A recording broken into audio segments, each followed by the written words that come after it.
नमस्कार, this is a Kumar physics classes. जैसा कि आप लोग जानते हैं, हम लोगों का चैप्टर 1 समाप्त हो चुका है। लेक्चर नंबर 39 में ही मैंने चैप्टर 1 का लास्ट टॉपिक बताया था। उसके बाद लेक्चर नंबर 40 में मैंने आपको कुछ नोटिस दिया था क्लास से रिलेटेड। फिर मैंने लेक्चर नंबर 41 और 42 में एनसीईआरटी के न्यूमेरिकल्स को बताया था। आज हम लोग लेक्चर नंबर 43 में एम करीम के न्यूमेरिकल्स को डील करेंगे। हालांकि ये न्यूमेरिकल्स विद्युत क्षेत्र की तीव्रता और गॉसेस थ्योरम से रिलेटेड होगा। इस लेक्चर के बाद लेक्चर नंबर 44 में हम लोग चैप्टर 1 से जितने भी महत्वपूर्ण वीवीआई ऑब्जेक्टिव होंगे बोर्ड परीक्षा की दृष्टि से, उसको हम लोग डील करेंगे। आपको याद होनी चाहिए कि डीपीपी 4 और 5 में मैंने आपको 76 ऑब्जेक्टिव क्वेश्चंस दिया था। उसके बाद 14 से 15 शॉर्ट आंसर टाइप क्वेश्चन था और उसके बाद मैंने आपको 7-8 लॉन्ग आंसर टाइप क्वेश्चन दिया था। यानी डीपीपी 4 और 5 में टोटल 100 क्वेश्चंस दिए गए थे, जो कि चैप्टर 1 के बहुत ही वीवीआई क्वेश्चंस थे। चैप्टर 1 से डीपीपी 4 और 5 में जो 75-76 ऑब्जेक्टिव क्वेश्चंस दिए गए हैं, वो 75-76 ऑब्जेक्टिव क्वेश्चंस बहुत ही महत्वपूर्ण है और उसी 75 से 76 ऑब्जेक्टिव क्वेश्चन को हम लोग लेक्चर नंबर 44 में डील करने वाले हैं। हालांकि मैंने उस 76 ऑब्जेक्टिव का आंसर भी दिया था, बट आंसर से होगा नहीं। बहुत सारे ऐसे क्वेश्चन होंगे उसमें जो आपको समझ नहीं आया होगा कि इसका आंसर ये कैसे हो गया। तो 1 से लेकर 76 तक के तमाम क्वेश्चन को मैं आपको डील करके कॉन्सेप्ट वाइज बताऊंगा। हालांकि लेक्चर नंबर 44 बहुत ही महत्वपूर्ण होगा हमारे लिए। वो 1-2 घंटा का नहीं, 4-5 घंटा का भी लेक्चर वीडियो हो सकता है। तो वो एक लंबा लेक्चर वीडियो होने वाला है, क्योंकि हम लोग ऑब्जेक्टिव नंबर 1 से शुरू करेंगे और 76 ऑब्जेक्टिव जब तक डील नहीं हो जाए तब तक लेक्चर वीडियो को हम लोग बंद नहीं करेंगे। तब तक लेक्चर हमारी चलती रहेगी। उसके बाद भी शॉर्ट क्वेश्चन को भी मैं समझाऊंगा और लॉन्ग क्वेश्चन को भी मैं समझाऊंगा। आपको यह भी पता होनी चाहिए कि 25 जून को हमारी टेस्ट होने वाली है और 25 जून को जो टेस्ट होगी 9 बजे, आपको समय मैंने बता दिया था लेक्चर 40 में। 25 जून को 9 बजे सुबह में हमारी टेस्ट होगी। 9 बजे से 2-3 मिनट पहले ग्रुप में क्वेश्चन डाल दिया जाएगा। 25 से 26 ऑब्जेक्टिव क्वेश्चन होंगे, 20 से 25 ऑब्जेक्टिव क्वेश्चन होंगे, एक शॉर्ट टाइप क्वेश्चन होंगे और एक लॉन्ग टाइप क्वेश्चन होंगे। आपको 25 मिनट का समय दिया जाएगा। 25 मिनट में सारे क्वेश्चन को आपको डील करने हैं और फिर बाद में एक्स्ट्रा 5 मिनट समय दिया जाएगा, ताकि जिस पेज में आपने क्वेश्चन को डील किया है, ऑब्जेक्टिव, शॉर्ट और लॉन्ग क्वेश्चन को, उस पेज का फोटो करके आप दोबारा हमारे ऑफिस के व्हाट्सएप पर सेंड करें। 5 मिनट समय दिया जाएगा। जिन लोगों का मैसेज या क्वेश्चन आंसर शीट 9:30 के बाद आएगा, उनकी कॉपी चेक नहीं की जाएगी, उनका रिजल्ट पब्लिश नहीं किया जाएगा। याद रखिएगा, जो लोग अभी तक व्हाट्सएप ग्रुप से नहीं जुड़े हैं, ये व्हाट्सएप नंबर है हमारे ऑफिस का। आप इस व्हाट्सएप नंबर पर मैसेज करें अपना नाम, विलेज नेम, या आप क्लास में नामांकित थे तो रोल नंबर लिखकर भेजें, आपको ग्रुप से जोड़ दिया जाएगा। सारा पीडीएफ आपको मिल जाएगा और आप टेस्ट में भाग ले सकेंगे। यदि आप ग्रुप में एडमिट नहीं है तो फिर आप टेस्ट में भाग नहीं ले सकते हैं। लेक्चर नंबर 44 जो मैं बताऊंगा इसके बाद, जिसमें ऑब्जेक्टिव का सॉल्यूशन होगा, वो लेक्चर 44 आपको 25 जून को होने वाली टेस्ट में बहुत ज्यादा हेल्प करेगा।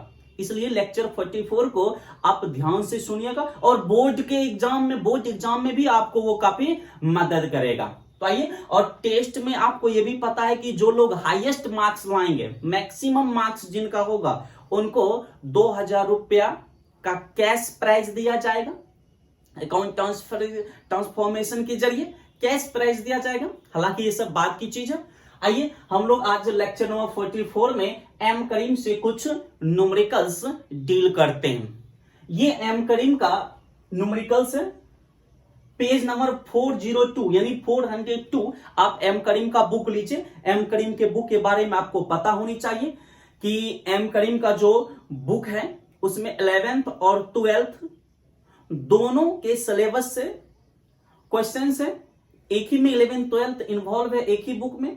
तो हम लोग 12th का जो टॉपिक है इलेक्ट्रोस्टैटिक्स, उससे कुछ न्यूमेरिकल्स करेंगे। और ये इलेक्ट्रोस्टैटिक्स का जो न्यूमेरिकल्स आपको एम करीम से दिया गया है, ये पेज नंबर एम करीम का 402 यानी 402 है।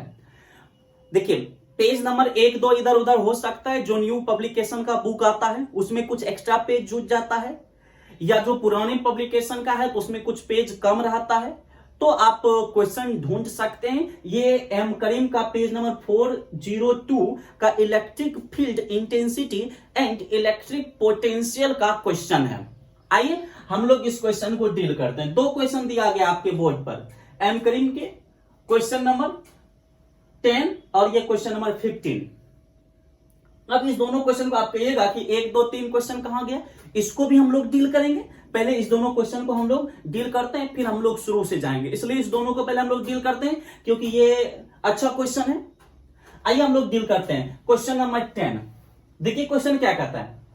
कहता है a hollow sphere of radius 30 centimetre has a charge of 100 microcoulomb. Calculate the electric field intensity at a point distance 100 centimeter from its center. Second question, at a point distance 30 centimeter from its center.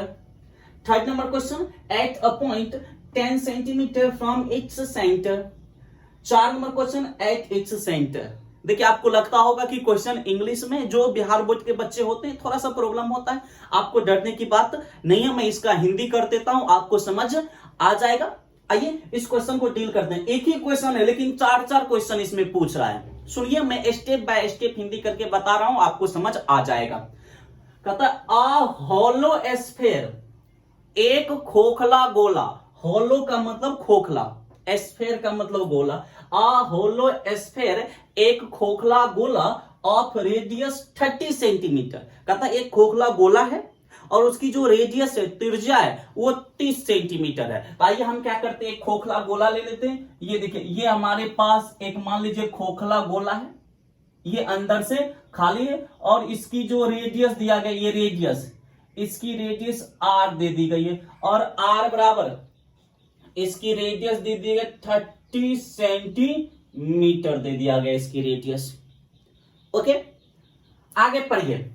कहता है has a charge, फिर से अ होलो sphere एक खोखला गोला of radius 30 centimetre जिसकी त्रिज्या 30 centimetre है। हैज अ चार्ज जिसके पास चार्ज है ऑफ 100 माइक्रोकूलम। कहता है इस खोखले गोले के पास 100 माइक्रोकूलम चार्ज है, यानी इसके पास जो चार्ज है वो Q मान लेते हैं और ये Q चार्ज कितना दे दिया गया, 100 माइक्रोकूलम दे दिया गया। तो आप लिख दीजिए charge Q equal to 100 microcoulomb लिख दीजिए।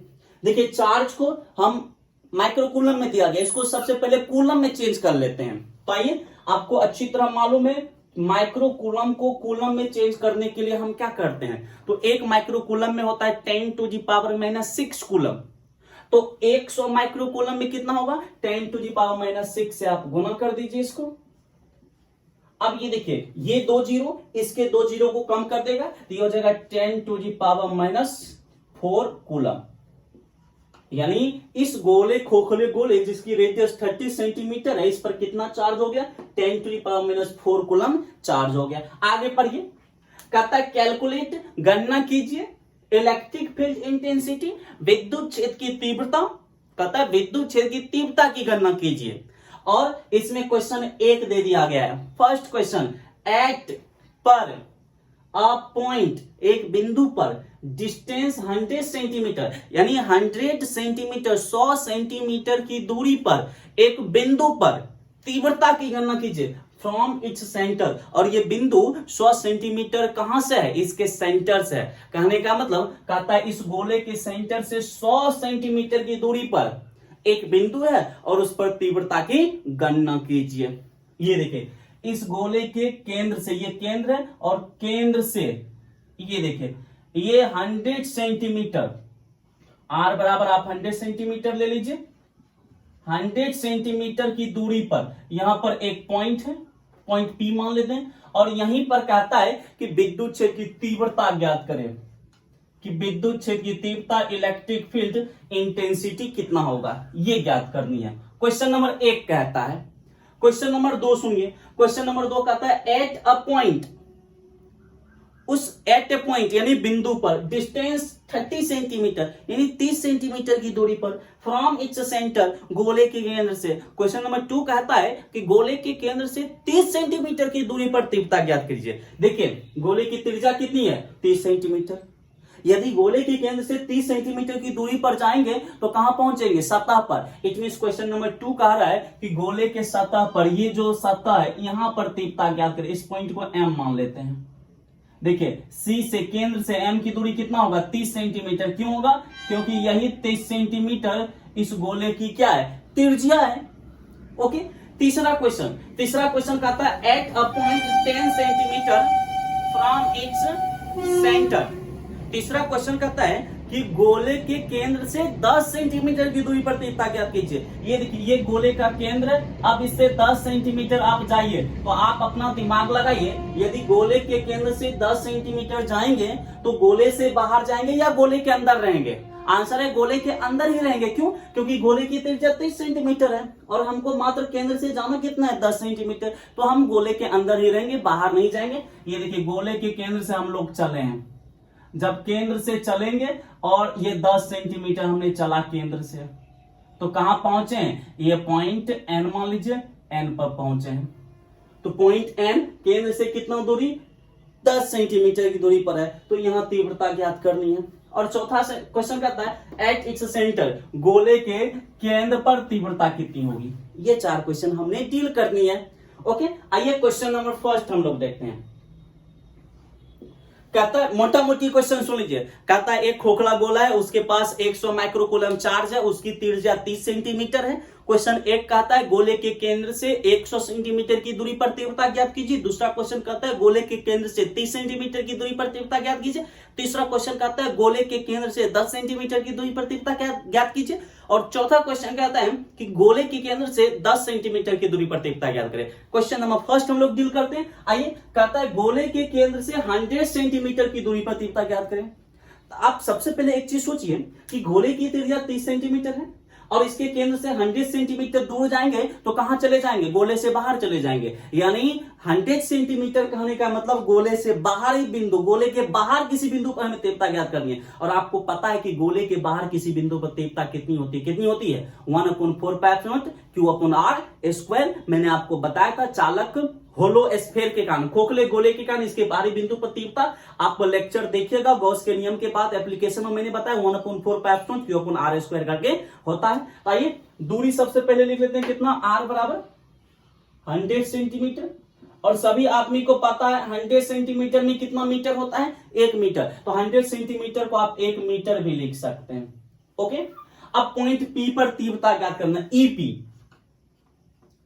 देखिए ईपी का मतलब होता है पॉइंट पी पर तीव्रता, हम लोग ये समझेंगे ईपी का मतलब। अब आइए, चूंकि ईपी बाहरी बिंदु है और गोले के बाहरी बिंदु पर तीव्रता, हॉलो स्फीयर के बाहरी बिंदु पर तीव्रता 1/4π0 Q/r²। 1/4π0 हवा या निर्वात के लिए इसका मान कितना होता है, सभी को पता है, 9 × 10⁻9 Q। चार्ज दिया गया 10⁻⁻4 एंड r², डिस्टेंस कितना गया, 1 मीटर, 1 का स्क्वायर कर लीजिए आप।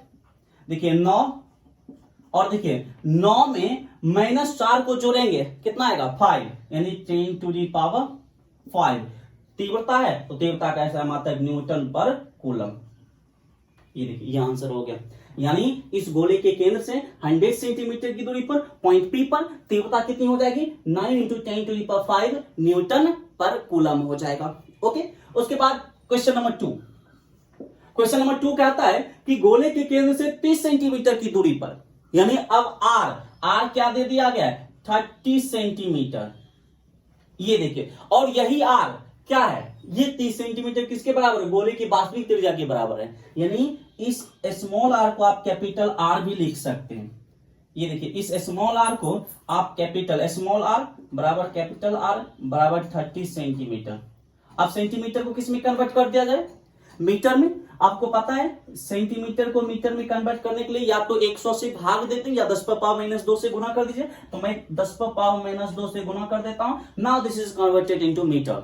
ओके, तो आर 30 सेंटीमीटर की दूरी पर हमें तीव्रता ज्ञात करती है। क्वेश्चन नंबर 2 कह रहा है, आइए फिर से। तो 30 सेंटीमीटर की दूरी पर केंद्र से देखिए ये गोले का सतह होगा, इस पॉइंट को हमने एम माना, इस पॉइंट एम पर हमें तीव्रता ज्ञात करनी है, यानी ई एम हमें ज्ञात करनी है। E M equal to what. अब आइए, चूंकि ई एम आप ये सोचे ये पॉइंट का है गोले के सतह पर, और गोले के सतह पर मैंने आपको तीव्रता बताया था कितना होता है 1/4π Q/r², त्रिज्या का स्क्वायर। आइए, ई एम इक्वल टू 1/4π का वैल्यू 9 × 10⁻⁹ क्यू, चार्ज कितना है 10⁻⁻⁴ अपॉन r²। तो दूरी कितना है 30 × 10⁻⁻2 स्क्वायर है, तो इसका स्क्वायर कर दो आप। तो ई एम तीव्रता बराबर हमारे पास हो जाएगा 9 × 10⁻⁹, या फिर आप इसको ऐसे भी कर सकते हैं। ये देखिए 9 में से ये 4, 9 में -4 को जोड़ेंगे 5। अब देखिए 30 का स्क्वायर 900 और 2 दूना 4, 2 दूना 4 यानी 10⁻⁻⁴।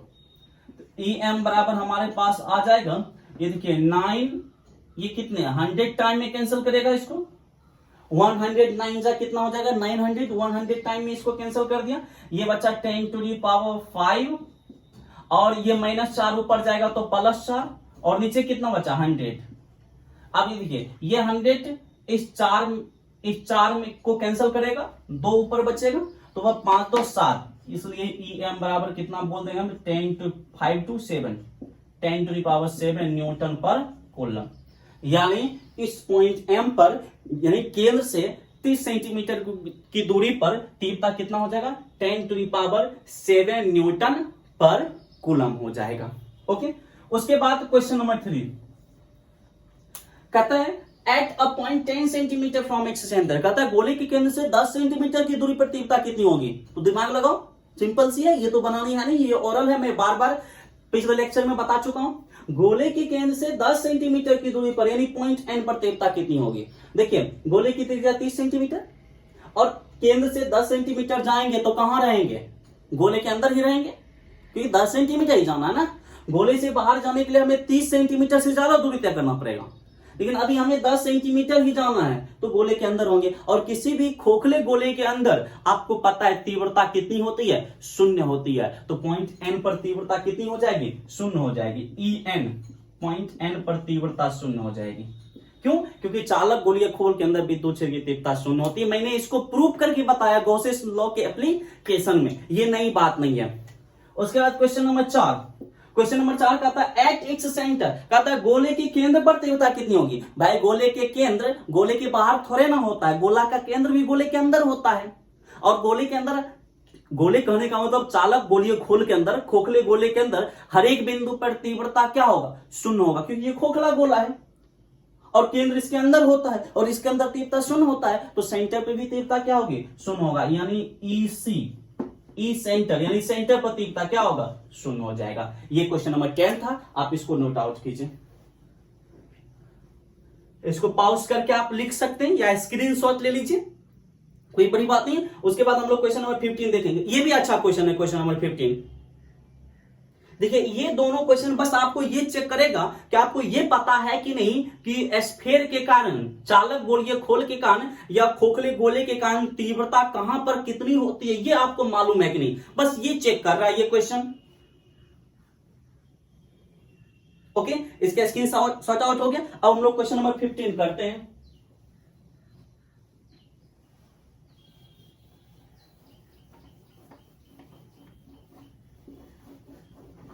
देखिए न्यूमेरिकल्स यदि आपको डील करने हैं तो आपको थ्योरी को सही सही याद रखना होगा, सही सही से पढ़ना होगा ईमानदारी से।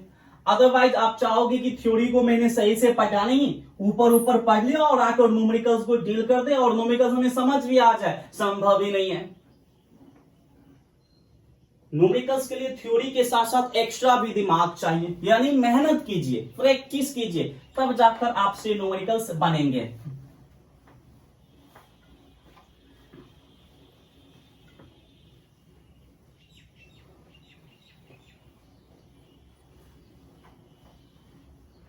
ओके, ये क्वेश्चन नंबर 15। मैं क्वेश्चन नंबर 10 को मिटा रहा हूं क्योंकि इस क्वेश्चन को बनाने के लिए हमें ज्यादा से ज्यादा जगह चाहिए।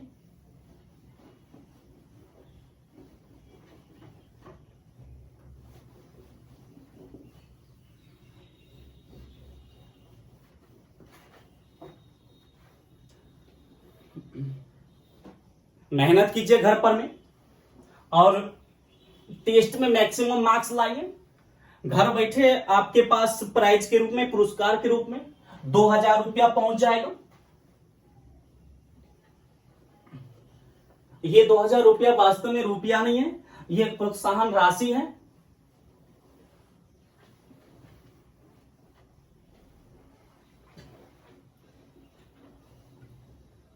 ओके, ये क्वेश्चन नंबर 15 अब हम लोग डील करते हैं। देखिए मैं एक बार पढ़ देता हूं क्वेश्चन नंबर 15।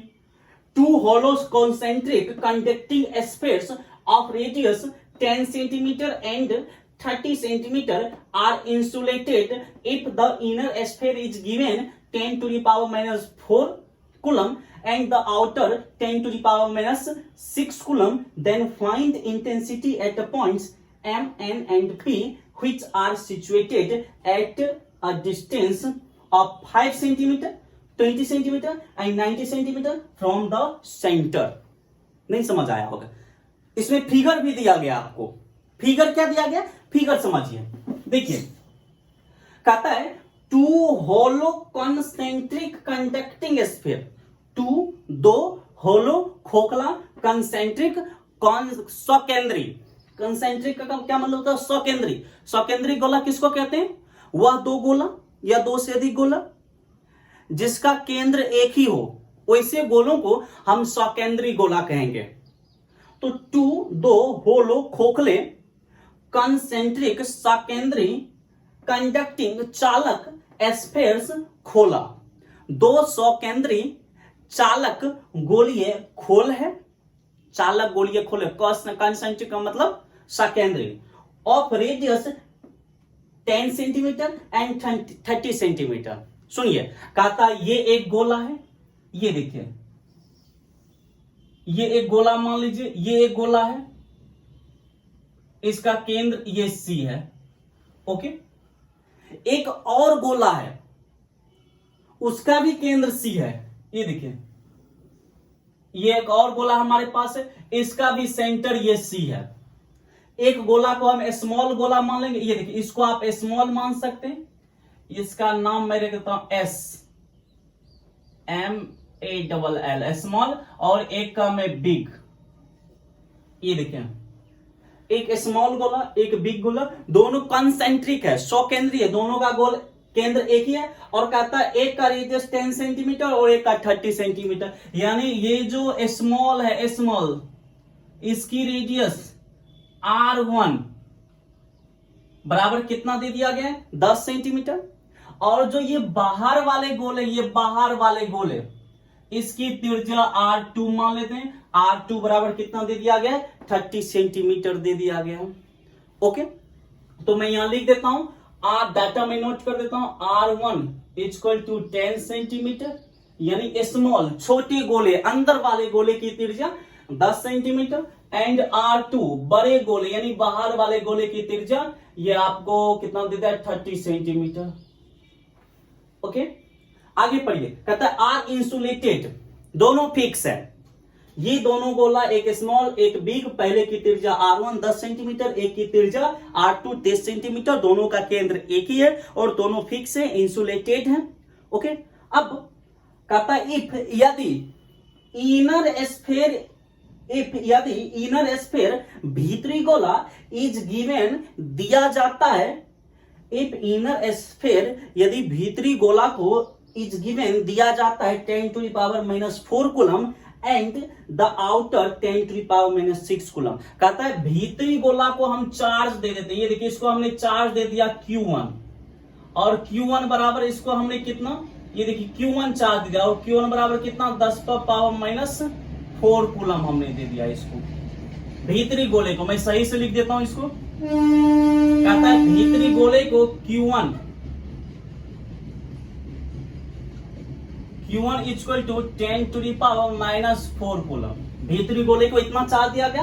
और कहता है जो बाहरी गोला, ये बाहरी गोला, इसको जो चार्ज दिया गया ये Q2 है और ये Q2 बराबर 10⁻⁻6 कूलम चार्ज दे दिया गया, 10⁻⁻6 कूलम। मैं नहीं बोल रहा हूं, क्वेश्चन बोल रहा है इफ द इनर स्फीयर, यदि भीतरी गोला इज गिवन 10⁻⁻4 कूलम, भीतरी गोला को 10⁻⁻4 कूलम दिया जाता है एंड द आउटर 10⁻⁻6 और बाहरी को 10⁻⁻6 कूलम चार्ज दिया जाता है। कहता है देन, तो फाइंड, ज्ञात कीजिए इंटेंसिटी, विद्युत क्षेत्र या तीव्रता एट पॉइंट्स, बिंदुओं पर, और वो बिंदु क्या है M एंड P। कहता है बिंदु M, N और P पर तीव्रता ज्ञात कीजिए, which आर सिचुएटेड, जो बिंदु सिचुएटेड है at a distance 5 centimetre, 20 centimetre and 90 centimetre from the centre. कहता है 3 बिंदु है M, N और P, M, N और P, और कहता है ये M, N और P 5 सेंटीमीटर, 20 सेंटीमीटर और 90 सेंटीमीटर की दूरी पर स्थित है गोले के केंद्र से। तो इन बिंदुओं पर तीव्रता ज्ञात कीजिए। तो ये देखिए, पहले तो आप यहां से ये मान लीजिए पॉइंट P है, और देखिए पॉइंट P कितना दूरी पर है, 90 सेंटीमीटर की दूरी पर केंद्र से। ये देखिए सेंटर से पॉइंट P की जो दूरी है वो 90 सेंटीमीटर है। ओके, उसके बाद पॉइंट N केंद्र से 20 सेंटीमीटर की दूरी पर है। अब आप दिमाग लगाइए, केंद्र से 20 सेंटीमीटर कहां होगा, दोनों गोले के बीच होगा या दोनों गोले के बाहर होगा।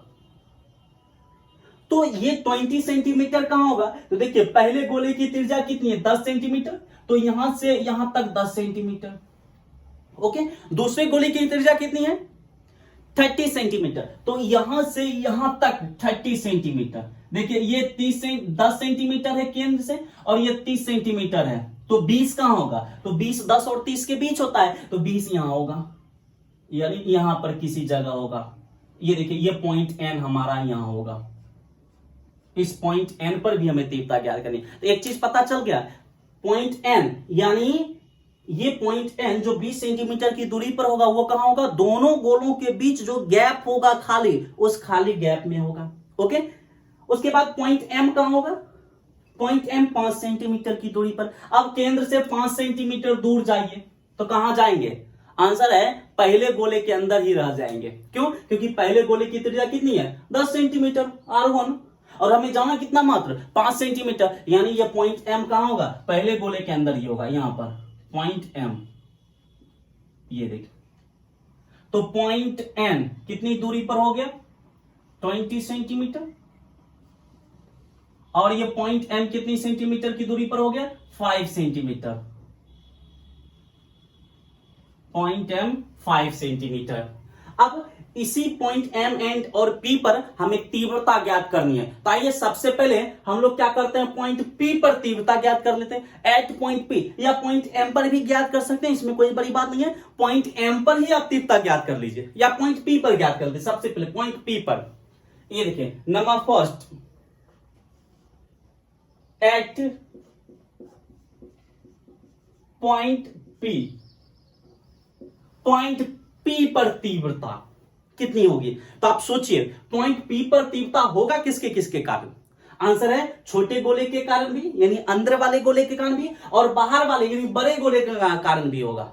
और ये पॉइंट P दोनों गोले के लिए, भीतर वाले गोले के लिए भी और बाहर वाले गोले के लिए भी बाहरी पॉइंट है, यानी पॉइंट P दोनों गोले के लिए बाहरी पॉइंट है। अब भीतर वाले गोले के कारण भी यहां तीव्रता होगी और बाहर वाले गोले के कारण भी यहां तीव्रता होगी, और दोनों गोले पर पॉजिटिव चार्ज है। देखिए इस पर Q2 भी पॉजिटिव है और Q1 भी पॉजिटिव है, और पॉजिटिव चार्ज के कारण जो तीव्रता होती है वो बिंदु से दूर की ओर, यानी भीतर और बाहर वाले गोले के कारण जो यहाँ तीव्रता होगी वो दोनों आउटवर्ड होगा, बाहर की ओर होगा। तो यहां पर टोटल तीव्रता कितनी होगी, तो बाहर वाले गोले के कारण जो तीव्रता होगा और भीतर वाले गोले के कारण जो तीव्रता होगा उसको हम ऐड कर देंगे। आइए सबसे पहले हम एट पॉइंट पी की दूरी केंद्र से कितनी है, 90 सेंटीमीटर। तो दूरी r बराबर कितना ले लेंगे, 90 सेंटीमीटर। सेंटीमीटर को किस में बदल देंगे, मीटर में। तो ये किससे गुना कर देंगे, 10⁻⁻2 से गुना कर देंगे मीटर में। अब हमें निकालना है तीव्रता ईपी। तो देखिए पॉइंट पी पर तीव्रता निकालना है, तो सबसे पहले हम बड़े गोले के कारण तीव्रता निकाल लेते हैं। तो बड़े गोले के कारण यहां पर तीव्रता कितना होगा, ई बिग, यानी बड़े गोले के कारण तीव्रता। ओके, छोटे गोले के कारण भी यहां तीव्रता निकाल लेते हैं। इस छोटे गोले के कारण यहां तीव्रता कितना होगा, ई स्मॉल। अब टोटल तीव्रता यहां पर कितना होगा, देखिए बड़े गोले के कारण भी तीव्रता इधर होगा बाहर की ओर क्योंकि पॉजिटिव चार्ज, और छोटे गोले के कारण भी तीव्रता बाहर की ओर होगा पॉजिटिव चार्ज। दोनों एक ही दिशा में बाहर की ओर होगा, दोनों का आसानी से हम जोड़ सकते हैं। ये देखें ईबी बड़े गोले के कारण तीव्रता, तो बड़े गोले के लिए बाहरी बिंदु है और गोले के बाहरी बिंदु पर यानी खोखले गोले के बाहरी बिंदु पर तीव्रता आपको पता है 1/4πε0 Q1/r²। क्यों Q1, क्योंकि बड़े गोले पर Q2 होगा क्योंकि बड़े गोले पर Q2 चार्ज है, Q2 प्लस ई स्मॉल यानी छोटे गोले के कारण यहां पर तीव्रता। फिर से छोटे गोले के लिए भी ये बाहरी बिंदु है, तो छोटे गोले के कारण फिर से तीव्रता 1/4πε0 Q, छोटे गोले पर कितना चार्ज है Q1, तो ये चार्ज का काम Q1/r²। देखिए दूरी तो सेम होगा, क्यों, क्योंकि दूरी हम सेंटर से लेते हैं और दोनों गोलों का सेंटर एक ही है। आज कीजिए 1/4πε0 और r² कॉमन हो जाएगा, तो 1/4πε0 का मान कितना हो जाएगा, 9 × 10⁻9, और इसमें भी r², इसमें अभी r² कॉमन ले लीजिए, r² कॉमन, तो इधर हमारा क्या बच जाएगा Q2 प्लस Q1।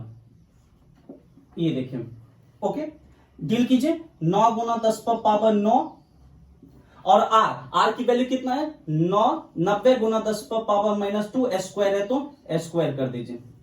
Q2 कितना है, Q2 आपको दिया गया यहां पर 10⁻6 प्लस Q1 कितना है, Q1 दिया गया 10⁻4 कीजिए, ये 9 × 10⁻9, ये 90 का स्क्वायर कितना हो जाएगा 8100 और 2 दूना 4 10⁻⁻4। अब आप इसमें 9 9 81 कितने बार में 900 टाइम में ये कैंसिल हो जाएगा। अब हमारे पास यहां पर बचा, ये देखिए 10⁻9 नीचे 900 और ये -4 ऊपर जाएगा तो कितना हो जाएगा, ये -4 ऊपर जाएगा तो +4 हो जाएगा, तो हमारे पास कितना बच जाएगा 9 4 13। अच्छा ऐसे भी कर सकते हैं, ये देखिए ये 2 जीरो, इसके 2 जीरो को 4 के 2 जीरो को क्या करेगा, या 9 के 2 जीरो को क्या करेगा कैंसिल करेगा, तो डायरेक्ट आप इसको ऐसे भी लिख सकते हैं। ये देखिए ये 2 जीरो, इसके 2 जीरो को कैंसिल किया, यहां क्या बचा 7 और ये 7 4 11, यानी ऊपर बचा 10⁻11 और ये 2 जीरो तो समाप्त हो गया, नीचे 9। ओके, यहां पर मैं ये चीजें छोड़ रहा हूं, 10⁻6 plus 10⁻4, 10⁻6 plus 10⁻4, 10⁻6 plus 10⁻4। Okay, calculate कीजिए, देखिए 10⁻11/9 को इससे गुना कर दीजिए, 10⁻6 से क्या हो जाएगा 11 में से ये 6 क्या हो जाएगा माइनस, यानी 11 में से 6 माइनस होगा 10⁻5 बचेगा, ये हो जाएगा 10⁻5/9 प्लस ईपी हम लोग निकाल रहे हैं। फिर 10⁻11/9 को 10⁻4 से गुना कर दीजिए, ये देखिए 11 में से ये 4 माइनस हो जाएगा, तो 11 में से 4 माइनस होगा 7, यानी 10⁻7/9, ये हो जाएगा 10⁻7/9 हो जाएगा। देखिए कुछ हमने नहीं किया है, हमने 10⁻11/9 को इस दोनों से बारी बारी से गुना कर दिया है, जो कि नियम है। ईपी बराबर, अब देखिए 10⁻5 10⁻7, इसमें कुछ कॉमन आ रहा है, कितना 10⁻5/9 कॉमन हो जाएगा, 10⁻5/9 कॉमन ले लीजिए, तो यहां क्या बचेगा 1, और ये देखिए 9 तो कॉमन आ गया, ऊपर 10 पर पावर 5 कॉमन, तो ऊपर कितना बचेगा 10 पर पावर 2, यही बचेगा। तो ईपी बराबर हमारे पास आ गया 10 टू दी पावर 5/9 गुना, अब देखिए ये 10 का स्क्वायर 100, और 100 में ये एक जोड़ेंगे कितना हो जाएगा 101, तो ईपी बराबर हमारे पास आ गया 101/9 गुना 10 पर पावर 5। अब 101 में 9 से भाग दीजिए, 9 1 जा 9, 9 1 जा 9 एंड 9 2 जा 18, ये लगभग आ जाता है 10 टू दी पावर 5 न्यूटन पर कूलम। ये आपका आंसर हो जाएगा 11.2 गुना 10 पर पावर 5 न्यूटन पर कूलम। या बुक से आप आंसर मिलाना चाहते हैं तो ईपी बराबर देखिए दशमलव को एक अंक इधर कर दीजिए बाईं ओर, ये हो जाएगा 1.12। जब दशमलव बाईं ओर खिसकता है तो पावर जुटता है, आपने एक अंक खिसकाया बाईं ओर तो पावर 1 जोड़ दीजिए 10 पर पावर 6 न्यूटन पर कूलम। ये आपका आंसर हो जाएगा, यानी पॉइंट पी पर तीव्रता हो जाएगा 1.12 इंटू 10 की पावर 6 वोल्ट पर मीटर। ये ए नंबर क्वेश्चन था, यानी पॉइंट पी पर। अब हम लोग निकालेंगे पॉइंट एन पर तीव्रता कितनी। आप इसका एक स्क्रीनशॉट ले लीजिए या पॉज करके लिखिए थोड़ा जल्दी।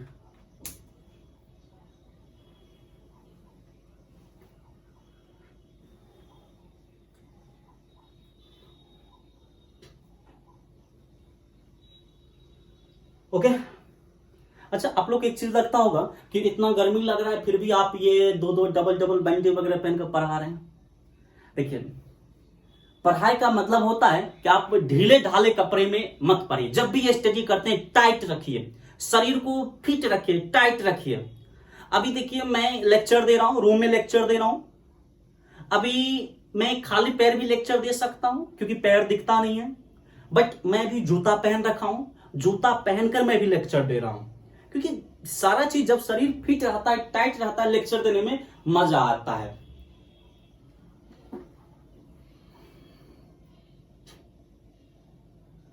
ओके इसको नोट कर लीजिएगा।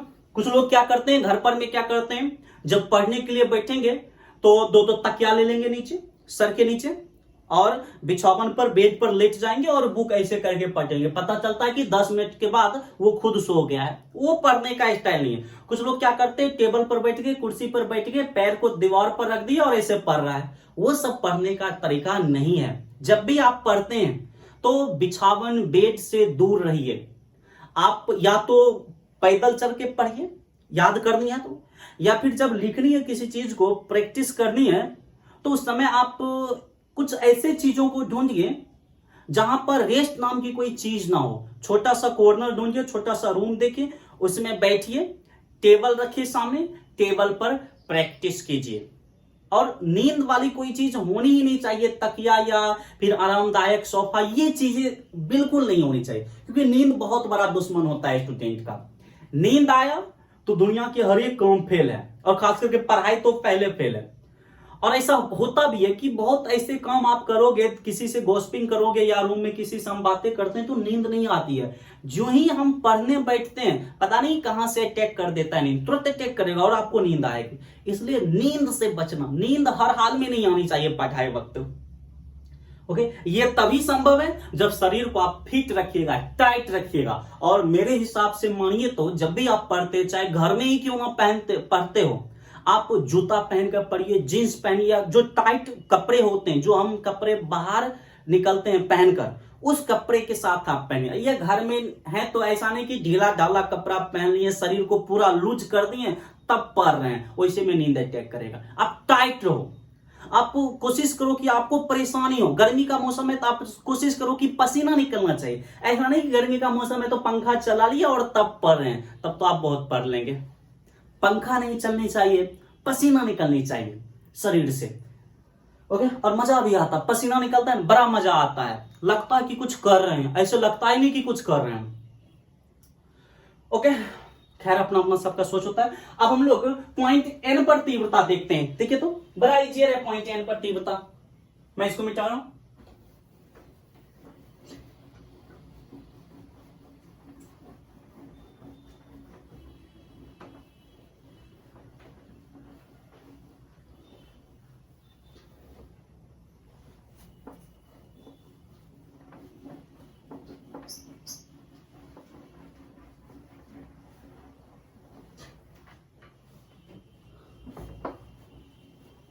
आप लोग पॉइंट एन पर तीव्रता निकाल सकते हैं। देखिए पॉइंट एन केंद्र से कितनी दूरी पर है, आंसर 20 सेंटीमीटर की दूरी पर। दूसरा क्वेश्चन इसी का, at point N, point N पर हम लोग तीव्रता देखते हैं। देखिए पॉइंट एन पर ई एन हमें निकालना है, ई एन। तो पॉइंट एन पर तीव्रता किसके किसके कारण होगा, तो आपने पहले ही डिसाइड कर लिया कि पॉइंट एन दोनों गोलों के बीच है।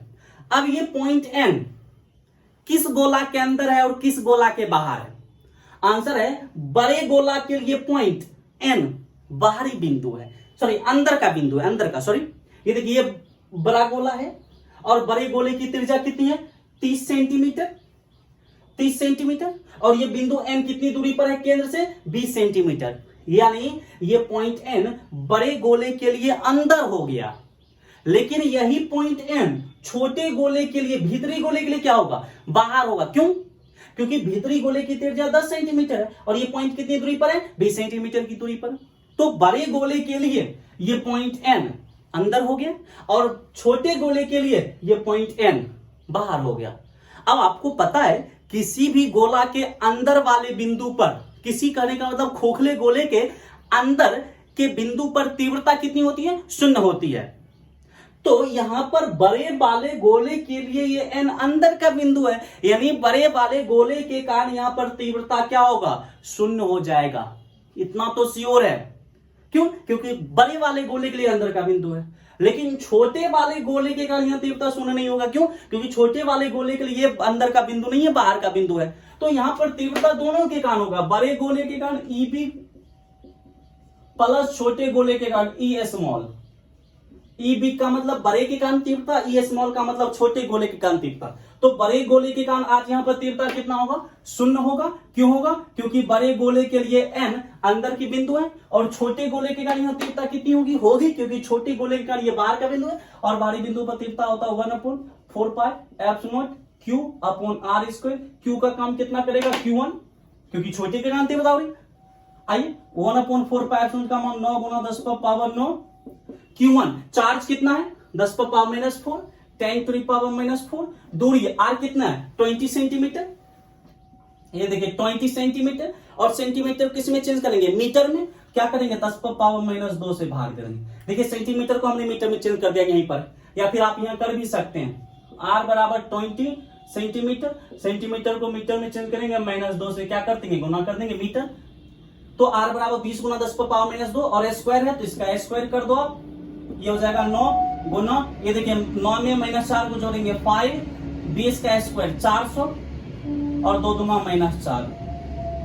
अब ये हमारा हो जाएगा, कर लीजिए 9/400, और ये -4 ऊपर जाएगा +4, और ये 5, 5 4 9, ये हो गया 9।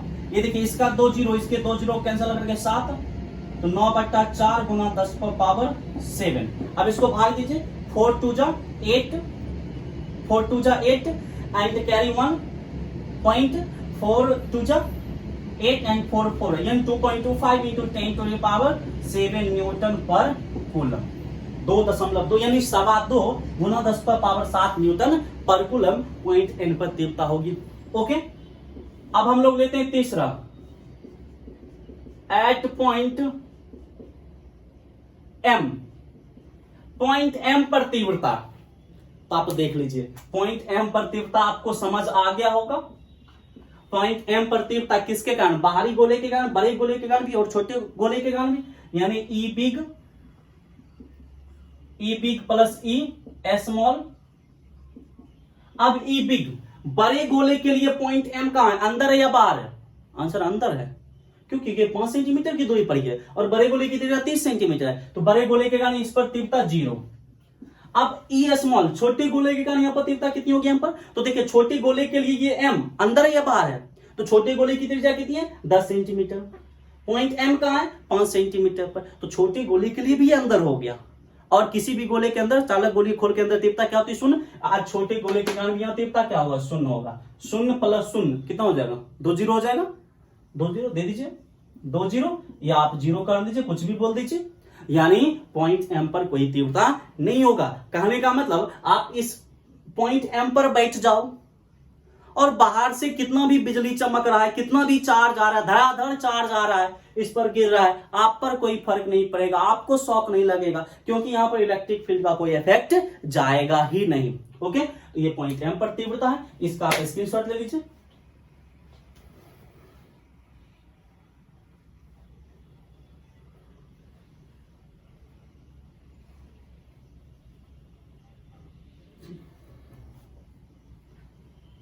जिन लोगों को डीपीपी नहीं मिला है, आप मैसेज करें इस नंबर पर, आपको डीपीपी मिल जाएगा।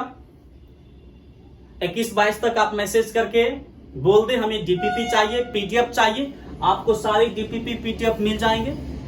लेक्चर नंबर 44 को देखना नहीं भूलिएगा, इसके बाद जो हमारी लेक्चर होगी, क्योंकि लेक्चर नंबर 44 बहुत ही लंबा लेक्चर वीडियो होने वाला है। चैप्टर 1 का तमाम ऑब्जेक्टिव, जितने भी ऑब्जेक्टिव बनते हैं, सभी ऑब्जेक्टिव को हम लोग उसमें करने वाले हैं, और वो ऑब्जेक्टिव क्वेश्चन में पहले आपके पास भेज चुका हूं पीडीएफ के जरिए, डीपीपी 4 और 5 के जरिए। ये नोट हो गया। अब कुछ क्वेश्चंस और हम लोग करते हैं एम करीम का ही, जैसे ये एम करीम का पेज नंबर 400 ये 1 था या 401 2 था। अब हम लोग ये क्वेश्चन नंबर 10 और 15 था, क्वेश्चन नंबर 1 2 3 करते हैं। 1 2 3 क्या बड़ा इजियर क्वेश्चन है सभी।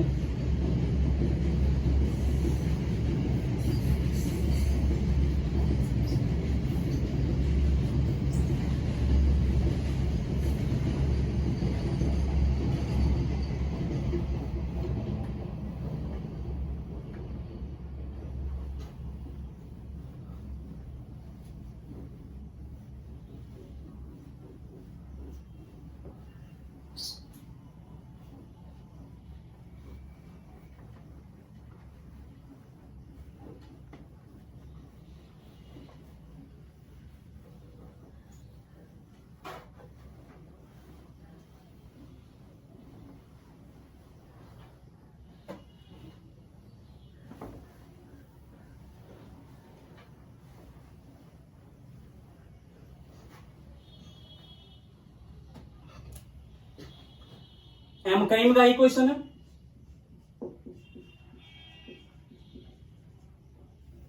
और पेज नंबर वही 401 या 402 है। क्वेश्चन नंबर 1 हम लोग करते हैं। ठीक है, तो क्वेश्चन नंबर 1 मैं बुक लाता हूं।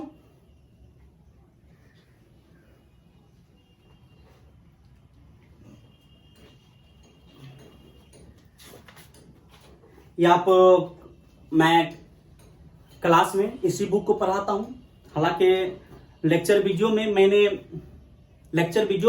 मैंने इसे बहुत कम न्यूमेरिकल्स बताया है, इसलिए मैंने कम न्यूमेरिकल्स बताया।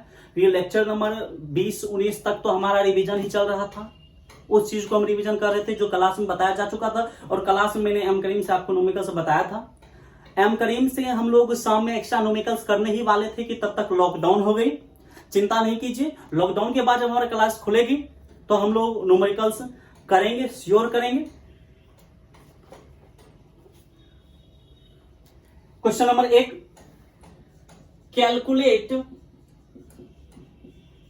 The flux of the surface of a sphere if it is charged with 10 microcoulomb of charge। ये देखिए, ये क्वेश्चन है। इस क्वेश्चन को हम लोग डील करते हैं। बड़ा आसान क्वेश्चन है। इस क्वेश्चन को डील करने से पहले आप एक ऑब्जेक्टिव देख लीजिए। बिहार बोर्ड यहां से पूछ सकता है, ये ऑब्जेक्टिव आपको अच्छी तरह से पता है, आप नोट करके कहीं भी इसको लिख सकते हैं। आपको पता है 1/4 पाई एप्सिलॉन नॉट का वैल्यू होता है 9 गुना 10⁻9 न्यूटन मीटर स्क्वायर पर कूलम स्क्वायर। अब 1/एप्सिलॉन नॉट का मान कितना होगा? देखिए, ये 4 पाई इधर आकर 9 से मल्टीप्लाई हो जाएगा, 9 को 4 पाई से मल्टीप्लाई करेंगे, 9 चौक 36, यानी 36 पाई गुना 10 पर पावर 9। याद रखिएगा, जहां भी हमें 1 अपॉन एप्सिलॉन नॉट का वैल्यू पुट करना होगा तो हम क्या पुट कर सकते हैं, 36 पाई गुना 10 पर पावर 9। पाई का मान भी रखकर वैल्यू निकाल सकते हैं, बट ऑप्शन में यदि पाई में ही दिया रहेगा तो हमें जरूरत नहीं है पाई का वैल्यू रखने की। अब इसको उलट दीजिए, एप्सिलॉन नॉट को ऊपर ले जाइए तो इसको भी उलट दीजिए आप, ये हो जाएगा 1/36 पाई गुना 10 पर पावर 9। इसको याद रखिएगा। ओके, अब यहां आइए, ये क्वेश्चन बिहार बोर्ड भी पूछा हुआ, 2000 किसी साल पूछा हुआ, आप जाकर देखिएगा क्वेश्चन बैंक में ये पूछा हुआ है। अब मैं इसका हिंदी करके बता रहा हूं, कैलकुलेट, गणना कीजिए द फ्लक्स, विद्युत फ्लक्स की ओवर पर द सरफेस, किसी पृष्ठ पर फ्लक्स की गणना कीजिए ऑफ एस्फेयर, यानी एक गोले के पृष्ठ पर फ्लक्स की गणना कीजिए। इफ, यदि इट इज चार्ज, यदि यह आवेशित किया जाता है with 10 microcoulomb, 10 microcoulomb of charge के आवेश से। कहता है एक एस्फेयर है, ये देखिए एक एस्फेयर है और वो चार्ज किया जाता है कितना चार्ज से, Q बराबर 10 माइक्रोकूलम चार्ज। कहता है एक गोले को 10 माइक्रोकूलम के चार्ज से हमने आवेशित किया है, तो उस पर जो फ्लक्स होगा, उससे संबद्ध जो फ्लक्स होगा वो ज्ञात कीजिए। तो आइए, माइक्रोकूलम को सबसे पहले कूलम में चेंज कर लेते हैं, 10 माइक्रोकूलम को कूलम में चेंज करेंगे तो ये क्या हो जाएगा, 10⁻⁻6 से गुना कर दीजिए, ये कूलम। आप इसको क्या लिख सकते हैं, ये देखिए 1 0 इसके 1 0 को कम करेगा, 10⁻⁻5 कूलम, यानी एक गोले के पास 10⁻5 कूलम चार्ज है, उसके पृष्ठ पर फ्लक्स की हमें गणना करना है, कैलकुलेट करना है। आइए, चूंकि फ्लक्स फाई बराबर आपको पता है Q अपॉन एप्सिलॉन नॉट, कहां गॉसेस थ्योरम, फ्लक्स बराबर Q अपॉन एप्सिलॉन नॉट, या फाइनेट बराबर Q net upon epsilon not, ये भी दे सकते हैं, डजंट मैटर। अब आप इसको देखिए, Q, इस एप्सिलॉन को क्या लिख सकते हैं, ऐसे लिख सकते हैं Q Guna 1 upon epsilon not, किसी आदमी कोई प्रॉब्लम नहीं, Q गुना 1 फिर से Q बटा एप्सिलॉन नॉट। Q चार्ज कितना है, 10⁻⁻5 और 1 बटा एप्सिलॉन नॉट, 1 बटा एप्सिलॉन नॉट का मान कितना होता है, 36 पाई गुना 10 पर पावर 9। ये हो जाएगा 36 पाई गुना 10 पर पावर 9, ये हो गया 36 पाई और 10 पर पावर 9, 10 पर पावर -5, 9 में -5 को जोड़ेंगे 4, 36 पाई गुना 4 पाई। और फ्लक्स है तो फ्लक्स कैसा है मात्रक, आप वोल्ट मीटर लिख सकते हैं, ये देखिए, या न्यूटन मीटर स्क्वायर पर कूलम होता है, ये भी लिख सकते हैं। ये इस पृष्ठ से फ्लक्स कितना हो जाएगा, इस पृष्ठ पर कितना फ्लक्स, 36 पाई गुना 10 पर पावर 4। ऑप्शन पाई में रहेगा तो पाई में दीजिए, ऑप्शन पाई में रहेगा केवल वैल्यू में रहेगा तो पाई का मान 3.14 पुट करके मल्टीप्लाई कर लीजिए, वो वैल्यू हो जाएगी आपकी। ओके, ये क्वेश्चन नंबर 1 था। क्वेश्चन नंबर 2, क्वेश्चन नंबर 2 देखिए, कहता है if a sphere has a charge of 10 microcoulomb then what will be the electric flux over its surface. कहता है, अब क्वेश्चन यही है, देखिए केवल क्वेश्चन नंबर चेंज हो रही है, और कहता है ये जो चार्ज है ये 10 माइक्रो की जगह 10 मिली कूलम है, नहीं बनेगा भाई, मिली कूलम आप दे दो। ये देखिए ये माइक्रो था तो यहां मिली दे दीजिए। अब 1 मिली कूलम में 10 पर पावर -3 कूलम होता है, तो 10 पर पावर -3 से गुना कीजिए, तो ये -3 में एक जाएगा कितना, -2, तो यहां पर सब चीज वही होगा, Q के बदले 10 पर पावर, Q के बदले 10 पर पावर -2 पुट करेंगे, 10 पर पावर -2। अब देखिए 9 में से 2 जाएगा कितना, 7, ये आंसर हो गया हमारा। क्वेश्चन नंबर 2 का ये आंसर हो जाएगा, कुछ नहीं, बस चार्ज की वैल्यू चेंज कर दिया गया। नेक्स्ट क्वेश्चन कहता है calculate the flux which will originate from charge of 1 microcoulomb. ठीक है, तो question number 3, find, calculate the flux which will be originate from 1 microcoulomb. देखिए इस क्वेश्चन का मतलब समझिए, इस क्वेश्चन का मतलब है कि एक माइक्रो को कैलकुलेट गणना कीजिए, द फ्लक्स विद्युत फ्लक्स की गणना कीजिए, which जो विल बी होगी, ओरिजिनेट शुरू होगी, उत्पन्न होगी, फ्रॉम 1 माइक्रोकूलम। कहता है 1 माइक्रोकूलम से उत्पन्न होने वाले फ्लक्स की गणना कीजिए। देखिए फ्लक्स का मतलब होता है विद्युत क्षेत्र रेखा की संख्या सतह से संपर्क। तो 1 माइक्रोकूलम से कितना फ्लक्स कैलकुलेट होगा, कितना फ्लक्स ओरिजिनेट होगा। तो फिर से चार्ज बराबर दे दिया गया 1 माइक्रोकूलम और 1 माइक्रोकूलम होता है 10⁻⁻6 कूलम। ओके, अब चूंकि फ्लक्स फाई बराबर होता है चार्ज बटा एप्सिलॉन नॉट, चार्ज कितना 10⁻⁻6 और 1/ε का मान कितना होता है 36 पाई गुना 10⁻9 कर लीजिए। ये हो गया 36 पाई और 10⁻9 में -6 को जोड़ेंगे कितना हो जाएगा 10⁻3 वोल्ट मीटर। या ये पाई का मान आप रख दीजिए और 36 से मल्टीप्लाई कर दीजिए, वो भी आंसर हो जाएगा। ओके, ये आंसर हो गया।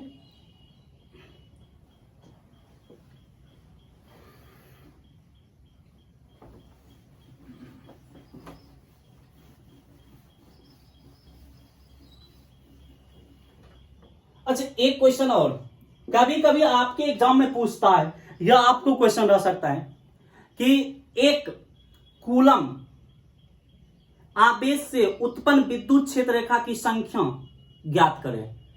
एक कूलम आवेश से कितनी विद्युत क्षेत्र रेखाएं उत्पन्न होगी। तो चार्ज कितना दे दिया गया 1 कूलम। अब कहिएगा एक कूलम चार्ज से कितनी क्षेत्र रेखाएं उत्पन्न होगी।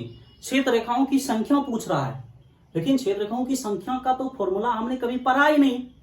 भाई आप याद कीजिए, क्षेत्र रेखा की संख्या पूछ रहा है तो आप क्या निकाल लीजिए फ्लक्स, क्योंकि क्षेत्र रेखा की संख्या को ही हमने क्या बोला है फ्लक्स बोल रखा है। तो एक कूलम से सिंपल सी बात है, या ऐसे समझिए, मान लीजिए इस एक कूलम को हमने क्या किया, ये एक कूलम चार्ज है और इस एक कूलम को हमने इस बंद सतह के अंदर रख दिया। अब आपसे पूछा जाए इस बंद सतह से संबद्ध फ्लक्स कितना होगा। फ्लक्स का क्या मतलब विद्युत क्षेत्र रेखाओं की संख्या। तो इस एक कूलम से जितनी भी क्षेत्र रेखाएं निकलेगी सभी सतह से संबद्ध होगा, सतह से गुजरेगी और सतह से गुजरने वाले विद्युत क्षेत्र रेखा की संख्या को हम क्या कहते हैं फ्लक्स कहते हैं। यानी आप फ्लक्स निकाल लो वही विद्युत क्षेत्र रेखा की संख्या हो जाएगी। तो एक कूलम से कितना फ्लक्स निकलेगा फाई बराबर Q/ε0। Q का मान कितना है 1 और 1/ε का मान कितना है 36 पाई गुना 10⁻9। ये देखिए ये हम 36 पाई गुना 10⁻9 एप्सिलॉन नॉट का मान नहीं ले रहे हैं, 1/ε का मान ले रहे हैं। ये हो गया 36 पाई गुना 10⁻9। कोई आदमी आपसे पूछे कि एक कूलम चार्ज से कितनी क्षेत्र रेखाएं उत्पन्न होगी, इतनी क्षेत्र रेखाएं उत्पन्न होगी 36 पाई गुना 10⁻9। या फिर आप पाई को कन्वर्ट कर लीजिए 36 गुना पाई का मान 3.14 गुना 10⁻9। ये भी आंसर होगा। यानी एक कूलम से इतनी क्षेत्र रेखाएं उत्पन्न होगी, 2 कूलम से 2 से गुना कर दीजिए, 3 कूलम से 3 से गुना कर दीजिए। ये क्वेश्चंस आप याद रखिएगा। आज की क्लास में हम लोग इतना ही करेंगे। लेक्चर नंबर 44 देखना नहीं भूलिएगा। That's all.